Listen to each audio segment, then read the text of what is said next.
So, not all the speeches at this weekend's Fancy Farm picnic were newsworthy, but the weekend worth of political events were dotted with some funny lines, some sharp jabs, and the occasional policy position. We had our whole team fanned out across the Purchase area in far western Kentucky to cover all those events from both parties. And the two newest members of our staff got their first taste of this barbecue fest and political rite of passage.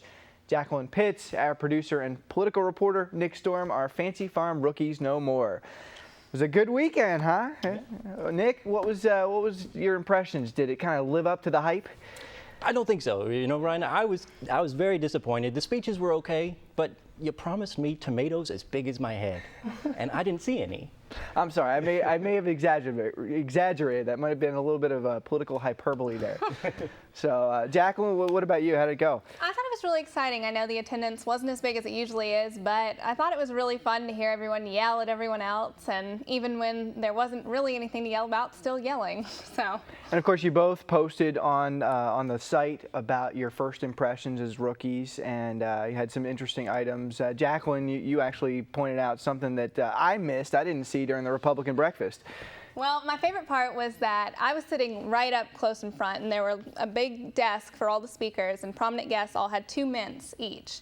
And Senator Mitch McConnell's wife, Elaine Chao, the former secretary of the Labor Department. Yeah. She had 2 mints and she ate hers, and then she stole Mitch's mints, and then Mitch started looking around and grabbing other people's mints to give to her, and then finally James Comer got up and she snagged his mints too. So I thought that was too funny. So Elaine Chao, the freshest breath at Fancy Farm. Yes, in all of Kentucky, I think. There we go. There we go. All right. Well, what I thought we'd do is in addition to the speeches that we've already heard in the show, I thought we'd go through maybe pulling out some other little zingers and some awards for some of the highs and lows of Fancy Farm. And I thought we would go ahead and we would start with the most substantive. And there wasn't a whole lot of substance in this, but let's see who we gave the most substantive award to. It's Kelly Whitaker, and she is a state house candidate, Democratic state house candidate from Fancy Farm, the 2nd district in the House. And here's what she said. I say no pay for special sessions if it's a result of their failure to do their job on time in the regular session. And as far as those legislative pensions we've heard about, I say no more full-time pensions for part-time legislators. Let's take some of those savings and help shore up the public employees' retirement system. And those were really the most specific policy positions that I heard from any of the candidates or statewide officials. Did you all hear anything else?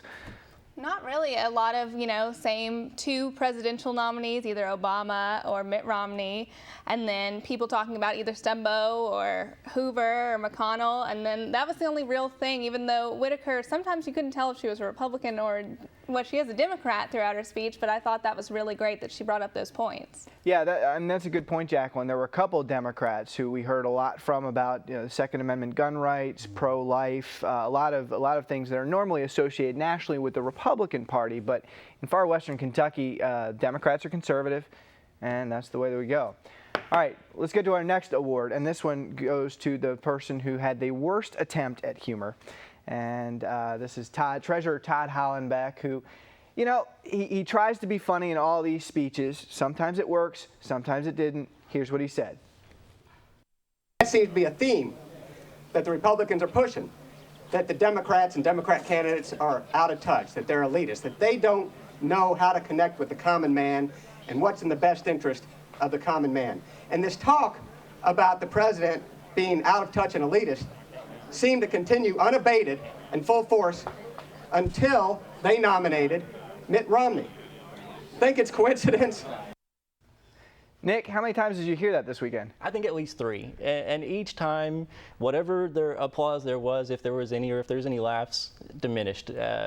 Each time he gave the lines. And so it really didn't hit home with, the friendly crowd. That was from the Garden Party. There's a bunch of Democrats there.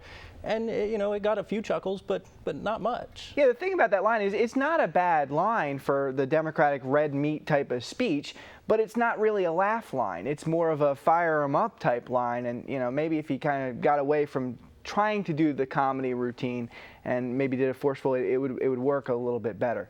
All right, let's move on. The savviest political move of the weekend. This one goes to Allison Lundergan Grimes. She wasn't fully committed to speaking, and then on Friday she made her decision to speak. Now I got a chance to talk to her, and here's what she said about what she planned to speak about and why she planned to do it.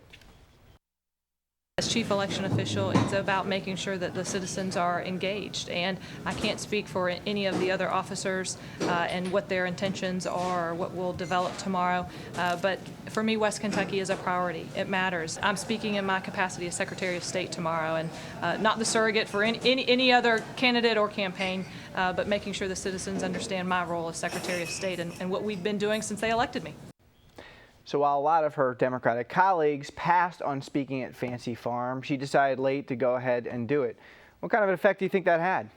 Well, I think she avoided partisan politics quite a bit throughout her speech and every other interview that she did, and I think that was a good move on her part. And also, she was really just trying to get people out to vote in November, and I think that was a good move on her part. And she did say that she is supporting Barack Obama. She is going to be a pledged delegate for Barack Obama at the Charlotte National Convention. So she said, look, I'm for him, but she didn't really mention him. She just said in her Fancy Farm speech, go out and vote. All right, now Fancy Farm, normally everybody's pretty forceful. They're putting out their position, but we did have a rare apology at Fancy Farm weekend this time, and the only apology came from Kenny Imes, and he is the Republican candidate for the 5th House District that covers Murray and Callaway County. And, you know, this was kind of interesting. He was talking about he and Ed Whitfield, who got their start in the Kentucky State Legislature in the 1970s.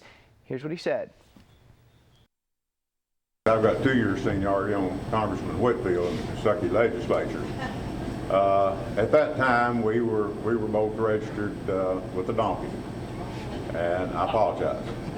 We're the same people. We have the same convictions, but the donkey they can move faster than you think, and they got up and left. So this kind of goes back to what we were talking about before. Conservative Democrats in Western Kentucky, some of them have switched to the Republican Party, including former state representative Kenny Imes, who wants to be a state representative again, this time for a different party. How did that go over with the crowd, Nick? Hey, you know, I thought they enjoyed it. You know, I think it's a good thing that he said it when he did. They were responsive to it, and I think a lot of them are probably in the same boat that he is. Yeah, you're exactly right. I think because they always do at that breakfast, they always say that, well, the last time I was here, we used to be able to meet in a phone booth. They've said it 9 straight years. I've covered that breakfast. They've said it 9 straight years. Somebody has said that line, and it's because a lot of those people who are now filling that cafeteria for the Republican breakfast used to be meeting at the Democratic Party's event. All right, let's move on to the self-deprecating remark. This is kind of a good piece of humor that one of the officials used. And in this case, this one goes to Jamie Comer, the Agriculture Commissioner, who in his remarks to the Republican at the breakfast, he was emceeing, of course, Fancy Farm, gave some partisan remarks, but he was referring to something his wife said at another event earlier in the weekend, and he was kind of responding and kind of defending himself to his wife. Here it is. She represented me at the McCracken County Women's Republican luncheon yesterday, and she told the story about how bad of a basketball player I was, and she said that I rode the pine during my career at Monroe County High School, and to defend myself, this is what she should have said. I was the 8th man in a very good high school basketball team that had a 7-man rotation. That was pretty funny, and it was, you know, another example of a Kentucky Agriculture Commissioner talking about basketball, only in a completely different way from the way Richie Farmer did it. Jacqueline, is this kind of why some of the Republicans are starting to talk about Jamie Comer for maybe a higher office in 2015 or 2019? Yeah, I think he's really personable. He gets along with the crowd really well, and, you know, we learned a lot about Jamie Comer this weekend, his basketball experience, and that he's the king of Facebook, apparently. So I think that Explain that. Well, the person who introduced him, Representative Stephen Rudy. Yes, which he had served with and lived with in Frankfort, had dubbed him the king of Facebook. He says he has so many friends on Facebook and he can't stay off it. And he said he actually introduced Comer to Facebook, so he took responsibility for that. But so we learned a lot about Comer, and, you know, it humanizes him in a way. And he's just a really interesting character. So I think that's why people enjoy him and relate with him. And he's the only Republican statewide officer, Yes, so of he'll course. get a lot of play over these next 4 years. All right, now Fancy Farm, we always go through the highs and the lows, and usually there's a speech. There were a couple of speeches this time that could have been classified in the worst category.